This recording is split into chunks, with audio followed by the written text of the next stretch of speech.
ये आपका math boomer से क्वेश्चन है, multiplication chapter 4 assessment 3, right the product of the following.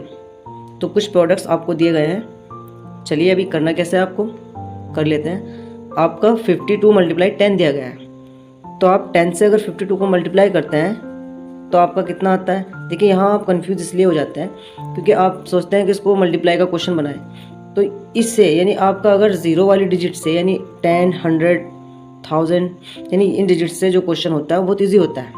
आप उसमें हमेशा टाइम वेस्ट ना करें। आपका देखो 52 को अगर आप 10 से मल्टीप्लाई करते हैं तो आपका आंसर आ जाता है 520। अब आपका ये आंसर आया क्यों है, चलिए नीचे देखते हैं, थोड़ा सा यहाँ पे आपको एक्सप्लेन करा देता हूँ। अगर आप इसको मल्टीप्लाई करते हैं 520 को 10 से, तो 0 से आपने 2 को मल्टीप्लाई किया 0 आया, 0 से आपने 5 को मल्टीप्लाई किया तो भी 0 आया मल्टीप्लाई। 1 का अगर आप 2 से 1, 2 ज़ा 2 और 1 5 ज़ा 5, 0 का 0 आया, 2 और 0। कुछ स्टूडेंट्स इसको 0 लिख देते हैं, लेकिन नहीं, यहाँ पे आप प्लस कर रहे हैं तो आपका 2 का 2 आएगा और 5 का 5, तो आ गया आपका 520।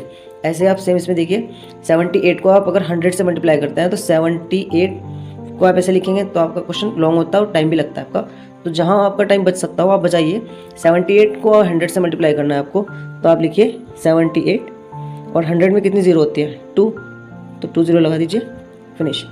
ऐसे ही आपका सी है 6 मल्टीप्लाई 1000, तो आपको करना क्या है 6 और कितनी जीरो है 1000 में 3, तो आपका 6000 यानी 100 6 ज़ा 6000। चलिए, और 100 78 ज़ा 7800।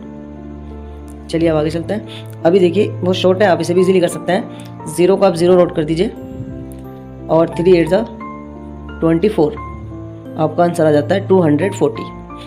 ऐसे सेम इसको देखिए आप 25 मल्टीप्लाई 4। तो अभी क्वेश्चन है आपका आगे 25 की मल्टीप्लाई 400 से करनी है आपको, तो आप क्या कर देंगे 400 की आप दोनों ज़ीरो सेम नोट कर देंगे। अब 4 का टेबल 5 में पढ़िए आप, 4 5 ज़ा 20, 20 का 0 और 4 2 ज़ा 8, 4 2 ज़ा 8 और 2 कैरी है आपके पास, 4 2 ज़ा 8 और 2 कैरी आपके पास यहाँ से बचता है, तो कितना हो जाता है 4 2 ज़ा 8 और 2 कैरी 10, 4 2 ज़ा 8 में आपने 2 कैरी प्लस कर दिया है तो आपका 10 हो गया है, तो आपका आंसर आ जाता है ये। तो अभी आपका आंसर आ गया है कंप्लीट, यानी 10,000। आगे देखते हैं 2 का मल्टीप्लाई आपको करना है 7000 से, बहुत ईजी है। आप 7000 की तीनों ज़ीरो आप सेम नोट कर दीजिए और 7 2 ज़ा पढ़ लीजिए या 2 7 ज़ा पढ़ लीजिए, 2 7 ज़ा 14, आपका आ गया है 14,000। नेक्स्ट अभी आगे वाला क्वेश्चन चलते हैं। इसका एक 0 है इसमें, तो आप 60 की 0 आप सेम नोट कर दीजिए और 6 5 ज़ा 30, 30 का 0 और 3 कैरी आपका यहाँ आ गया है। ओके, तो 6 3 ज़ा 18, 18 और 3 कितना हो जाता है 21, तो आपका आंसर आ जाता है 2100 यानी 2100। चलिए नेक्स्ट आगे देखते हैं। यहाँ भी आपको सेम मिल गया है, आप 300 की दोनों ज़ीरो सेम नोट कर दीजिए। अब 3 से आप 74 को मल्टीप्लाई कीजिए, 3 4 ज़ा 12, 12 का 2, 1 कैरी, 3 7 ज़ा 21 और 1 कितना हुआ 22, तो आपका आंसर आ जाता है 22,200। तो ये क्वेश्चन बहुत इजीली हो सकता है।